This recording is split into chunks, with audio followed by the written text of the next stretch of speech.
The Council marked 300 million lives for deletion. The station was dead, its air poisoned, corridors corroding. Logic demanded no survivors. Then humans tore open the airlocks, bare hands, no armor, and stepped in. They moved through smoke, toxin, and fire, dragging the dying toward salvation. The galaxy's equations had never accounted for this.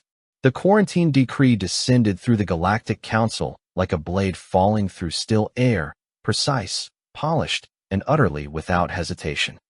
Ceremonial light bands dimmed in perfect synchronization as the verdict propagated across the chamber, carried by harmonic tones engineered to suppress emotional variance. At the outer edge of civilized space, the condemned station continued its slow, tumbling drift, a wounded relic silhouetted against cold starlight.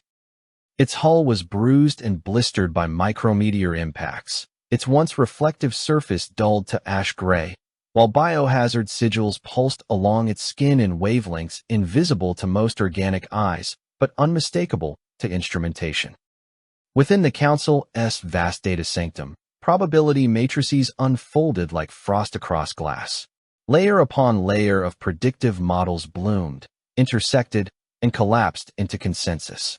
Containment failure approached certainty with mathematical elegance. The pathogen aboard the station demonstrated aggressive adaptability, rewriting biological assumptions faster than any known countermeasure could respond. Every simulation ended the same way, with cascading breach, secondary infection vectors, and irreversible spread into populated space. Logic demanded excision, not negotiation. Remote sensors painted the station's interior as a cathedral of decay. Atmosphere processors wheezed in uneven cycles, their outputs tainted by particulate clouds that shimmered with corrosive motes. The faint tremor of structural fatigue resonated through exposed trusses, producing a low, subsonic groan that vibrated along the hull. Emergency beacons flared and faded in irregular rhythms, their power reserves dwindling as if the station itself were breathing its final breaths. Even at this distance, spectrographic analysis detected the chemical tang of oxidizing metals and the organic rot of failing life support. To the Council, this tableau inspired neither horror nor pity. It represented a solved equation. Preservation of the greater network outweighed the loss of a single node, no matter how populous. 300 million lives were translated into data points, their collective existence compressed into descending curves on translucent displays. Survival probabilities thinned, converged, and finally vanished, settling at a clean, absolute zero that satisfied every threshold for acceptable loss.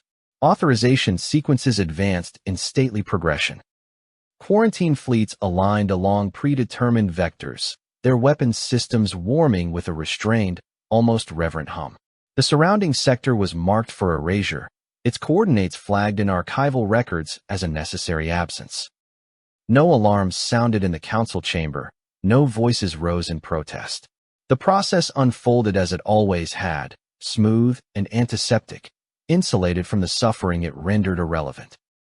Beyond the reach of policy and projection, the station continued to drift, carrying within its fractured corridors the fading heat of millions of bodies and the residue of lives interrupted. The galaxy, vast and indifferent, prepared to cauterize the wound. The decree stood immutable, flawless in its logic, and merciless by design. Remote observation arrays tracked the dying station with relentless clarity, their lenses cutting through vacuum and radiation to harvest every tremor, every pressure loss, every failing heartbeat of machinery. Atmosphere vented through microfractures in the hull, escaping in thin, glittering plumes that caught distant starlight and scattered it like powdered glass. Each release produced a silent bloom, beautiful and transient, marking another compartment lost. Emergency beacons pulsed across the station's exterior in asynchronous rhythms, their light growing weaker with every cycle as backup capacitors drained toward exhaustion. Inside the Council's observation vaults, these images were rendered into immaculate holographs that rotated slowly in the air. Analysts watched particulate density maps ripple and reform, watched pressure gradients collapse in real time. The pathogen spreading through the station defied classification, its behavior violating every established biological firewall the galaxy had ever relied upon. It did not merely infect cells, it dismantled them, reducing complex structures into chaotic chemical motion. Molecular bonds unraveled, membranes lost cohesion, and metabolic order dissolved into aggressive entropy that fed upon itself.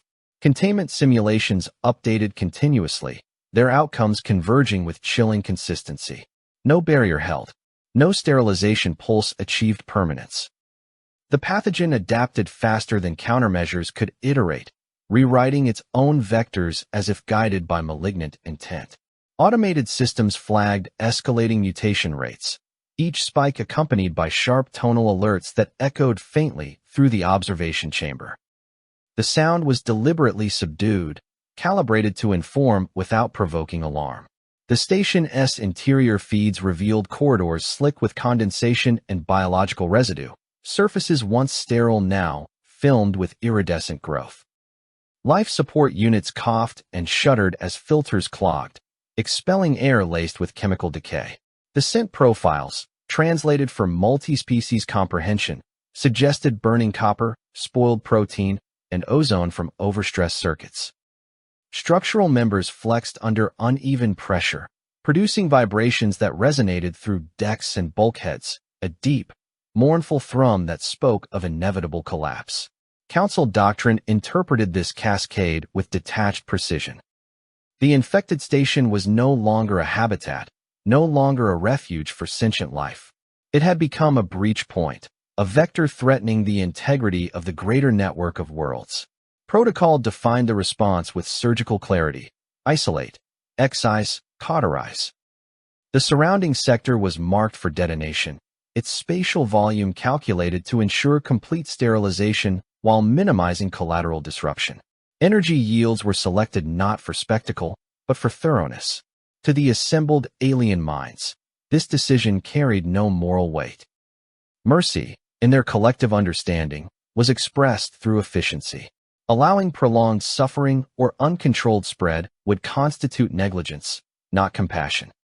Ending all life aboard the station swiftly and completely was considered a kindness, sparing the galaxy from drawn-out catastrophe. The concept of sacrifice was embedded in their histories, refined through epics of survival in hostile cosmic conditions.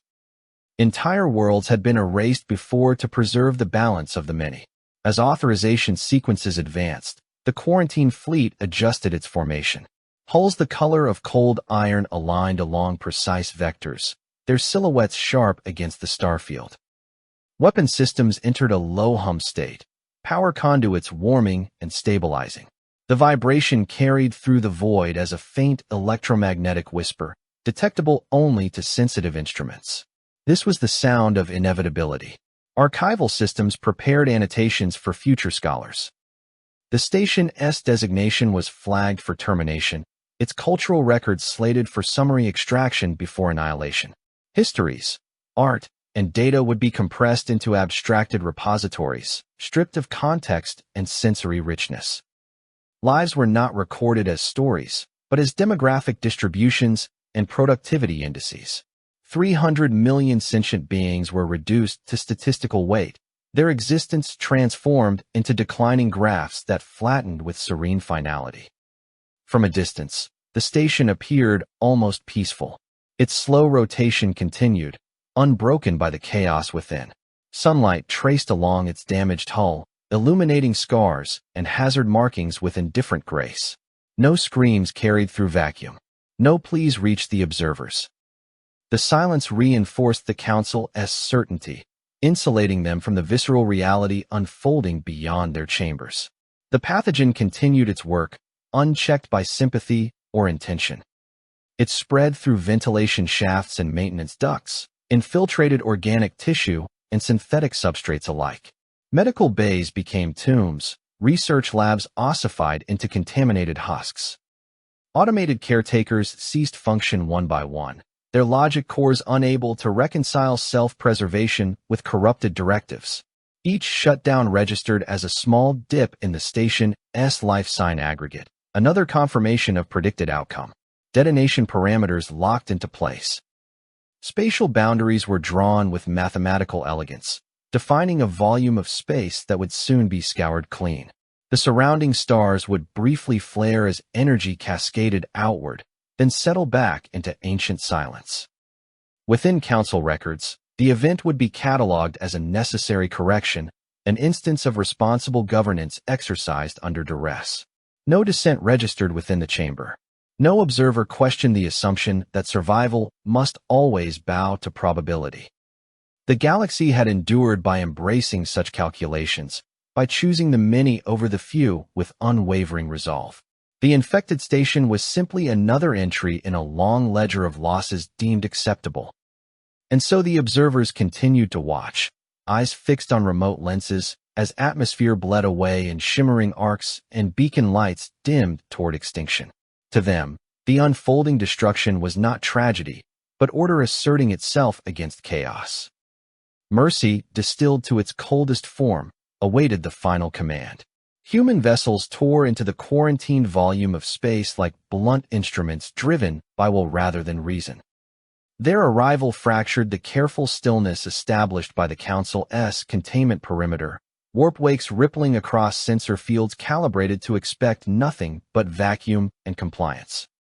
Drive cores howled as they decelerated far too close to the infected station, radiation flares scraping along its already scarred hull. Navigation beacons screamed warnings in layered frequencies, flooding the void with automated prohibitions that went unanswered. The quarantine boundary had been calculated to repel hesitation. It was a line no sane species crossed once drawn, reinforced by doctrine, history, and the unspoken terror of contamination. Human ships ignored it entirely. They did not slow to negotiate clearance or deploy sterile intermediary systems. Instead, they burned hard and close, battered hulls sliding alongside the station's corroded plating until metal kissed metal with a tremor that vibrated through both structures.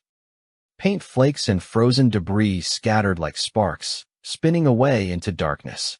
Council sensors recalibrated in confusion. No containment drones detached from the human ships. No remote siphons extended to extract data or survivors from a safe distance. The humans maneuvered as if proximity itself were a tool, their vessels aligning manually, thrusters firing in short, violent bursts that rattled bulkheads. The smell of overheated insulation and ionized exhaust bled through spectral analysis, sharp and acrid even across the gulf of space. Then the external visual feeds captured the impossible. Airlocks on the human ships cycled open without the usual preamble of pressure equalization or sterile field deployment. Figures emerged directly into vacuum, their silhouettes stark against the station's dimly lit hull. No armored exoshells enclosed them. No full isolation suits sealed them away from the environment. Council observers registered exposed joints, flexible materials, skin. The data lagged as algorithms struggled to reconcile what they were seeing with any survivable model. The humans moved with brutal urgency. Magnetic boots clamped onto infected plating as gloved hands found purchase along seams and damaged scars. Their bodies trembled under the combined stresses of vacuum exposure, radiation, and proximity to an active biohazard zone. Frost bloomed instantly along fabric and skin as residual atmosphere flash-boiled away, leaving crystalline patterns that shattered with each movement. Their breath, briefly visible as silver mist inside helmets not rated for such conditions, dispersed into nothingness. Sealed doors resisted them. The station's automated lockdown protocols had fused bulkheads shut, welding seams in response to internal breach alerts. Human figures did not retreat. They braced themselves against the hull and forced the doors apart manually, muscles straining, tendons standing out in stark relief beneath pressure suits never meant for this kind of labor. Structural alarms detonated into full emergency cadence, their howls reverberating through the station and echoing back through the human ship's hulls. When the doors finally gave way, atmosphere erupted outward in a violent exhalation. Clouds of contaminated air, heavy with particulate matter and biological agents, spilled into vacuum in turbulent streams. Sensor arrays lit up in cascading alerts as contagion markers spiked far beyond projected thresholds. To every alien observer, this was the moment that confirmed extinction. No being with even a rudimentary survival instinct would willingly stand in that flow. The humans did not flinch. They anchored themselves against the decompression, leaning into the torrent as if it were a physical adversary. Alarms continued to wail, harmonizing into a continuous, skull-rattling shriek. Internal station lights flickered and died as power grids destabilized, plunging corridors into intermittent darkness broken only by emergency strobes. Through it all, the human figures advanced, hauling equipment and bodies through openings barely wide enough to permit passage. Council analysts labeled the behavior as terminal irrationality. Their cultural databases offered no precedent for a species that would reject remote intervention in favor of direct exposure. Models updated in real time, recalculating survival probabilities for the humans involved.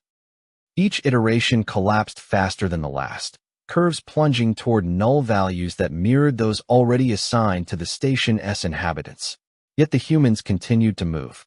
Radiation levels spiked as the station's compromised shielding failed entirely in several sections. Geiger counters on Council displays screamed in sharp, staccato bursts. Human vessels responded not by retreating, but by shifting position, interposing their own hulls between the station and the most intense radiation streams. Paint blistered and metal warped under the assault, but the ships held, absorbing damage that doctrine insisted should be avoided at all costs. The pathogen reacted violently to the sudden change in environmental conditions. Internal sensors recorded rapid mutation cycles, its structure attempting to adapt to vacuum exposure and temperature extremes. Where containment logic predicted explosive proliferation, human interference introduced chaos. Airflow patterns changed unpredictably as doors opened and closed under manual control. Pressure gradients fluctuated wildly, disrupting the pathogen's preferred vectors. From the Council's vantage point, none of this mattered. What they saw was a species committing itself to annihilation through misguided valor. The term ritual suicide surfaced repeatedly in analytical notes, accompanied by references to primitive honor cultures and self-destructive mythologies. Heroism, stripped of strategic value, categorized as pathology. And yet, something unsettled the observers. Human ships did not scatter or lose cohesion despite mounting damage. Their movements showed coordination without reliance on centralized command signals, adjusting fluidly as conditions changed. Where automated systems would have failed or frozen under conflicting priorities, human crews compensated instinctively. Hands replaced algorithms. Judgment replaced protocol. External sensors tracked repeated cycles of entry and exit. Humans went in, emerged dragging inert forms or carrying sealed containment pods, then went back again without pause. Their vitals fluctuated wildly, stress markers spiking beyond levels considered survivable by most known species. Pain responses lit neural scans like wildfire. Still, they returned. The infected station, long considered a dead asset, began to change. Life sign aggregates flickered, not downward, but sideways, redistributing rather than vanishing. Atmospheric loss slowed in some sections as human intervention rerouted failing systems manually. The pathogen's spread pattern grew erratic, no longer following clean, predictable paths. To the Council, the scene unfolding before them was not inspiring. It was horrifying. Every foundational assumption of galactic crisis management was being violated in real time. The humans had crossed the quarantine boundary, rejected remote engagement, exposed themselves deliberately to annihilation-level threats, and persisted despite overwhelming evidence that logic itself opposed their actions. The conclusion remained unchanged in Council projections: they would die. What the projections could not yet account for was the possibility that the humans had never accepted those conclusions in the first place. Environmental systems collapsed in a measured cascade that no longer obeyed internal logic, as if the station itself were surrendering piece by piece. Filtration towers groaned, and then fell silent. Their synthetic membranes dissolved into viscous slurry as the pathogen consumed polymers and nanofibers alike. Air grew thick and metallic, saturated with corrosive mist that stung exposed skin and stripped paint from bulkheads. Warning lights pulsed once, twice, and then died, leaving only the red smear of emergency phosphors bleeding through the haze. The humans advanced anyway. They moved through corridors that no longer qualified as habitable space, their boots crunching over fragments of insulation and frozen droplets of atmosphere. Every breath scorched their lungs, each inhalation drawing in air laced with toxins and particulate decay. Their bodies shook under the strain, muscles spasming as oxygen deprivation and chemical exposure waged war inside them. Skin that had been briefly shielded now blistered and cracked, sweat flashing into vapor the instant it surfaced. Internal gravity failed in sections without warning. Human figures slammed into ceilings and bulkheads, momentum turning them into projectiles amid drifting debris. They recovered without pause, anchoring themselves with bare hands and improvised tethers. Blood floated in dark globules where impacts had split flesh, each droplet a silent testament to the cost of remaining upright in a place that no longer respected orientation or balance. The pathogen was everywhere. It coated walls in translucent films that pulsed faintly, reacting to motion and heat. It chewed through cables and conduits, stripping systems down to exposed skeletons of metal and carbon. Where it encountered organic matter, it bloomed with frightening speed, restructuring itself in response to new biochemical inputs. Sensors embedded in the humans' gear screamed warnings that went unheeded as thresholds were exceeded again and again. Navigation systems failed completely.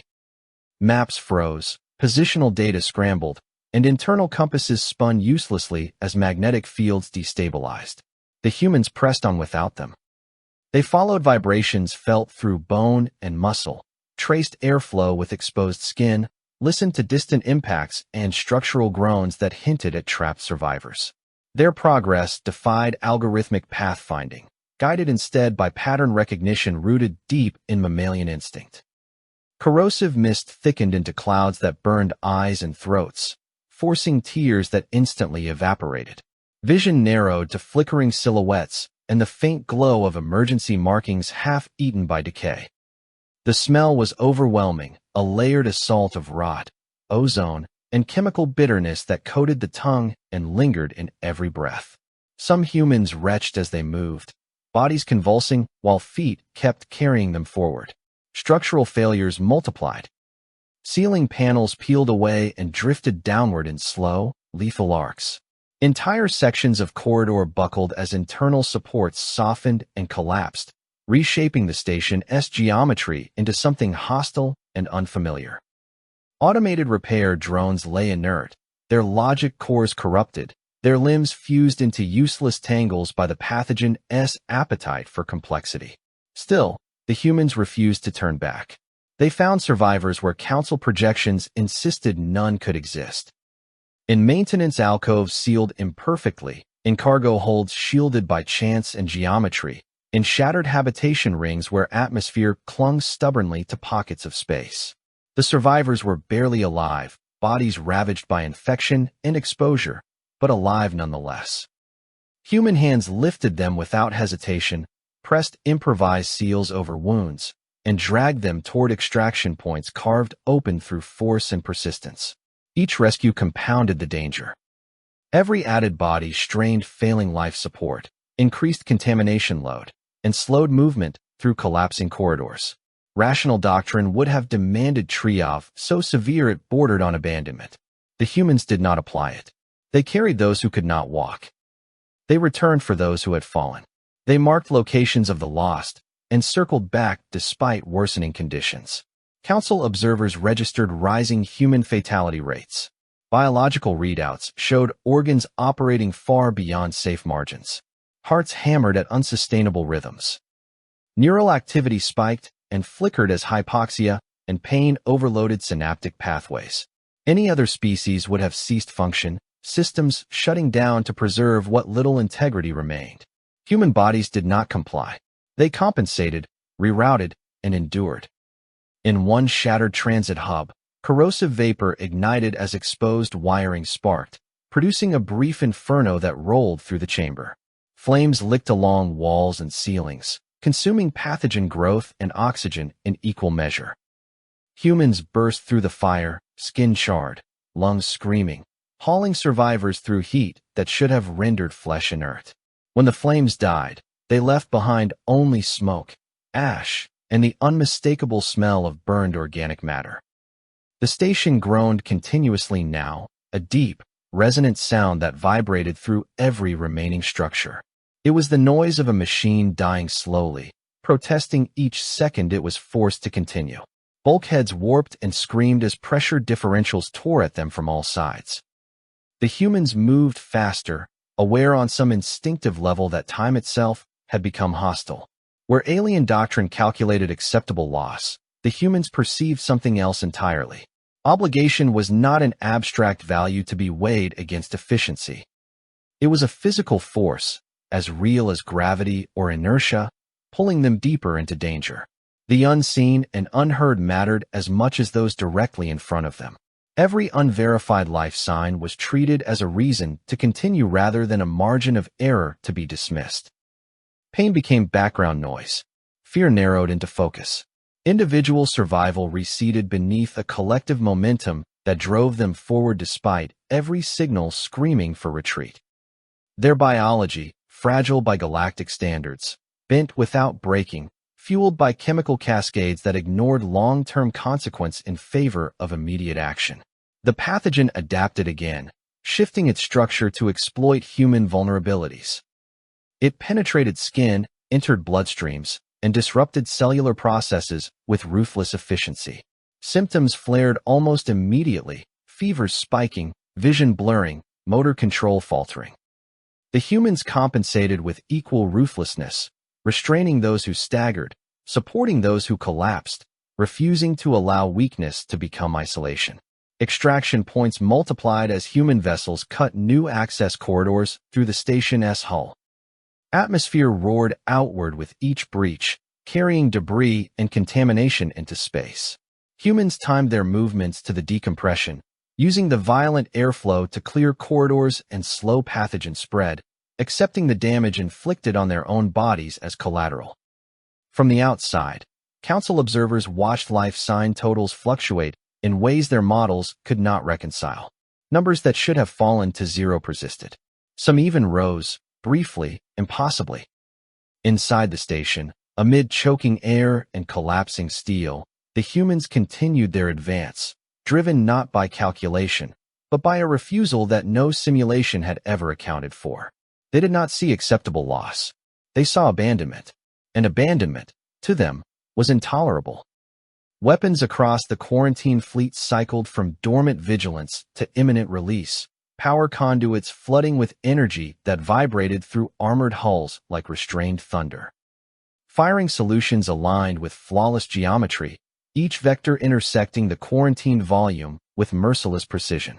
The surrounding void shimmered faintly as spatial stabilization fields adjusted to contain the coming detonation. To the Council's observers, this was the final, necessary motion of a process already concluded. Human ships began to pull away from the station at that exact moment. They disengaged clumsily, docking clamps releasing in uneven sequences as damaged thrusters struggled to respond. Hulls bore fresh scars where radiation and debris had chewed into them, surfaces blistered and blackened. Some vessels vented atmosphere in ragged plumes, emergency seals straining to compensate. Their trajectories were erratic, lurching instead of gliding, dangerously slow against the accelerating countdown embedded in the fleet's weapon systems. Containment logic flagged immediate concern. Extraction timelines no longer aligned with detonation parameters. Council algorithms recalculated impact probabilities, recommending immediate firing to prevent unacceptable delay. The quarantine fleet held position, weapons humming, awaiting final authorization that had already been statistically justified countless times. Then the sensor data began to unravel. Streams pouring from the station defied interpretation, saturating observation arrays with contradictory signals. Life sign monitors flickered wildly, registering clusters of biological activity where none should remain. Heat signatures spiked and dipped in irregular patterns, suggesting mass movement rather than isolated residuals. Atmospheric readings fluctuated as if compartments were being actively vented and sealed in rapid succession. Analytical systems attempted to reconcile the influx, compressing chaos into something legible. They failed repeatedly. The data refused to collapse into the clean curves that doctrine demanded. Instead of the expected monotonic decline, the graphs twisted into jagged profiles filled with improbable plateaus and sudden rises. The station, long declared lost, appeared stubbornly alive. Human ships continued to withdraw, each meter gained costing them thrust they could barely afford. Some vessels drifted briefly, momentum stalling as engines overheated or cut out entirely. Others lurched forward in short bursts, orientation wobbling as damaged control surfaces fought to respond. From the quarantine fleet's perspective, it looked like retreat executed by exhausted machines barely obeying command. Yet they kept coming. External scans finally resolved the impossible truth embedded in the noise. The human vessels were heavy. Mass readings exceeded pre-engagement estimates by orders of magnitude that should not exist. Cargo bays and improvised holds registered packed biological signatures layered tightly together. Not samples, not data cores. Living beings, pressed shoulder to shoulder, life signs overlapping in dense, chaotic abundance. 300 million lives, once reduced to statistical zero, refused to stay erased. The quarantine fleet's weapons remained trained on the sector, energy levels peaking as firing thresholds approached. Safety interlocks protested the unresolved variables, flooding command systems with warnings that no longer fit established categories. Council observers watched the human ships inch forward, their progress measured in agonizing slowness, and felt a growing dissonance ripple through their collective awareness. Then the transmission arrived. It did not announce itself with priority flags or ceremonial encryption. It cut through the observation feeds as a narrow band signal, raw and unadorned. The waveform carried distortion from radiation damage and atmospheric interference, its edges frayed and uneven. No visual accompanied it. No biometric signatures. Just compressed data, stripped to functional essentials. The message resolved into a single operational status. Evacuation completed. There was no triumph encoded in the signal. No declaration of victory or sacrifice. It contained no justification, no appeal, no acknowledgement of the impossible odds overcome. It was a report, delivered with the same neutrality one might use to confirm the closing of a door or the shutdown of a reactor. Within the Council's chambers, certainty fractured. Decision matrices stalled mid-computation, branches failing to converge on a dominant outcome. The assumption that death could be acceptable when logical suddenly encountered resistance it could not classify. The data forced a re-evaluation not of tactics, but of premise. The humans had acted as if the loss of every life aboard the station had never been an option, regardless of cost or probability. Quarantine fleet commanders hesitated, something doctrine had not prepared them to do. Weapons remained charged, firing solutions locked, but authorization failed to propagate.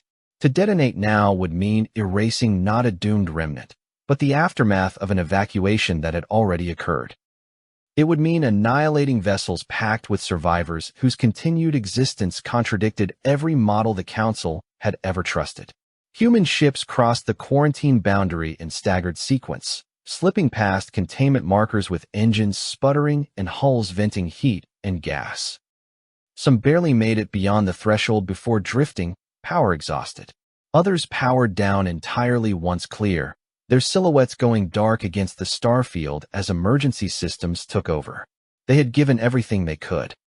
Medical telemetry leaked through unsecured channels as the vessels stabilized. It told a grim story. Human crews suffered catastrophic exposure, infection rates soaring, organ systems failing under accumulated trauma. Survivors rescued from the station fared little better, their bodies ravaged by pathogen and environment alike. From a purely analytical standpoint, the situation remained dire. Yet they were alive. The quarantine fleet powered down its weapons in silence. Energy conduits cooled, the hum of imminent destruction fading into nothing. Spatial stabilization fields relaxed, releasing the tension that had coiled through the void like a drawn blade. The sector, once marked for erasure, remained intact. Council observers struggled to articulate the sensation spreading through their ranks. It was not relief, nor fear, nor admiration in any familiar sense. It was the unsettling awareness that a fundamental axiom had been violated. The belief that some deaths were acceptable because they were logical no longer held uncontested ground. The humans had not argued against the mathematics. They had ignored it. They had crossed quarantine lines, entered a dying station without armor, and carried out an evacuation that reason itself had declared impossible. They had done so without expectation of recognition or reward, reporting completion as if the outcome had never been in doubt.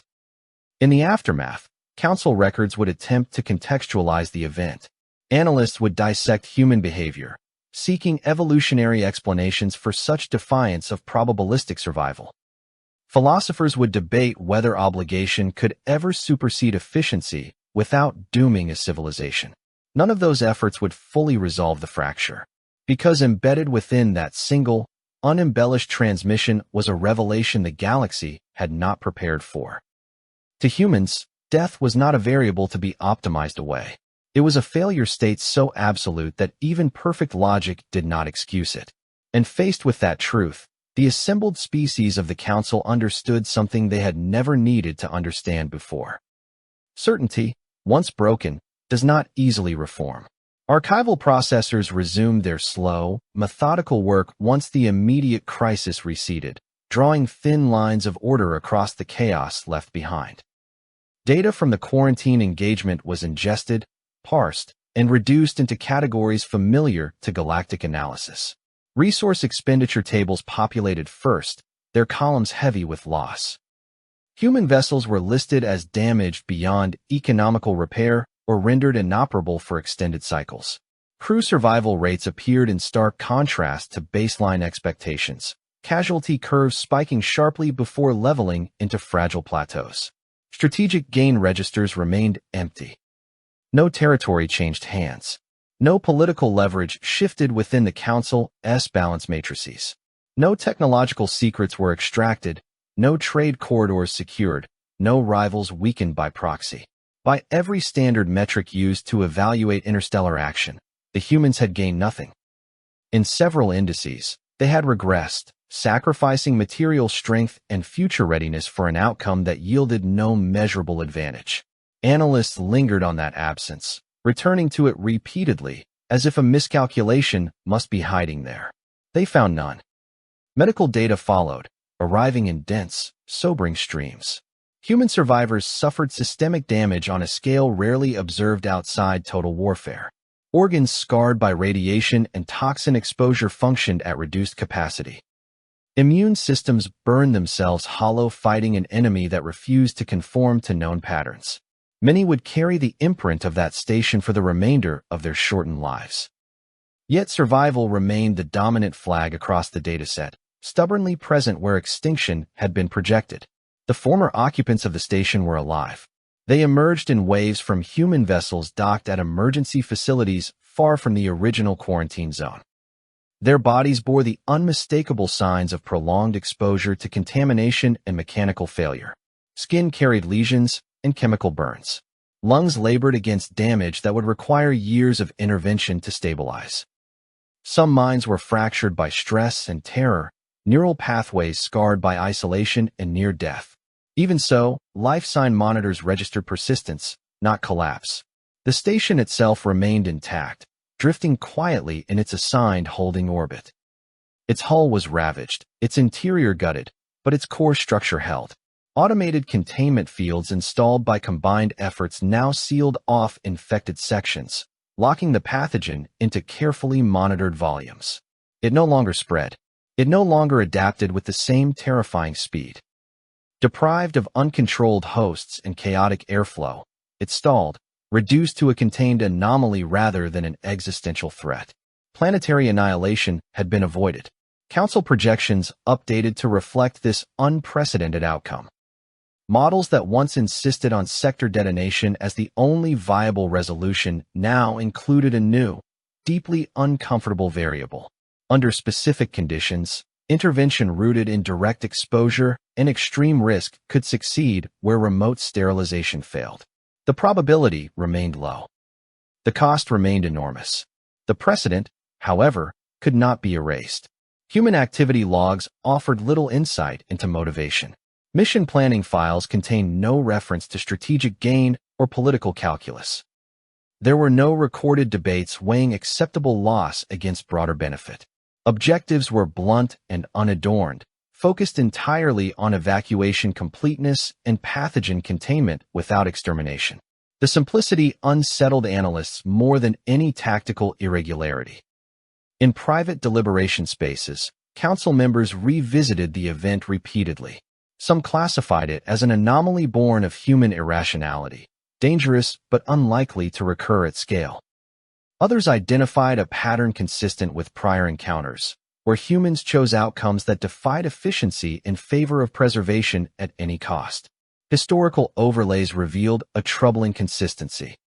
When confronted with scenarios where death offered the cleanest solution, humanity repeatedly rejected it. The archives recorded a final annotation. It was appended not to the tactical summary, but to the philosophical index that guided long-term interspecies policy. The language was cautious, stripped of emotive markers, yet its implications rippled outward through the database. Humanity, the record stated, operated under a governing principle alien to most known civilizations. Death was not treated as a solution vector, even when its application satisfied logic, probability, and collective survival models. This principle carried consequences. Future quarantine doctrines were revised to account for potential human intervention. Containment perimeters now included clauses anticipating unauthorized entry by human assets. Detonation authorization cycles incorporated mandatory delay buffers when human vessels were present, regardless of statistical justification. These changes were not framed as concessions, but as risk mitigation. The Council had learned, through direct experience, that humanity would not comply with protocols built on acceptable loss. In the aftermath, the galaxy adjusted quietly. Human ships returned to their territories bearing scars that would not be fully repaired. Some hulls were cannibalized to keep others operational. Some crews never flew again, their bodies or minds unable to endure another such ordeal. There were no parades, no grand announcements transmitted across the stars.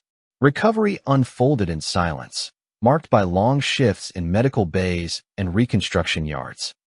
The survivors from the station dispersed among temporary habitats, carrying with them stories that would never fully translate into alien understanding. They spoke of hands pulling them from darkness, of figures emerging through smoke and vacuum where no help should have existed. These accounts were archived as subjective experience, their emotional weight acknowledged but excluded from formal modeling. Still, they persisted. The pathogen remained contained, studied under layers of safeguards that reflected a new humility toward biological threat. Researchers approached it not as a problem to be erased, but as a danger to be understood without annihilation. This shift, subtle but profound, traced directly back to human intervention. The idea that destruction was not the only answer had taken root. From the perspective of pure logic, the operation should never have occurred. From the perspective of outcome, it had succeeded against every projection. This contradiction resisted resolution, lingering within Council consciousness as an unresolved equation. Humanity offered no clarification. They did not petition for recognition or recompense. They did not leverage the event to extract concessions. Their communications remained sparse, focused on recovery and containment follow-through. To outside observers, it appeared as if they had already moved on, carrying the weight of their losses without ceremony. What remained was the precedent. A single moment where logic demanded erasure, and humanity answered with endurance, empathy, and a refusal so absolute it reshaped policy across the stars. The Council's final annotation closed with a statement that would be cited for centuries to come, studied by strategists and philosophers alike. Humanity did not reject logic. They rejected the conclusion that death, even when efficient, was ever acceptable.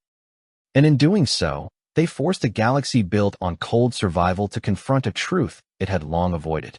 That sometimes, the most dangerous force in the universe is a species that refuses to let anyone be left behind.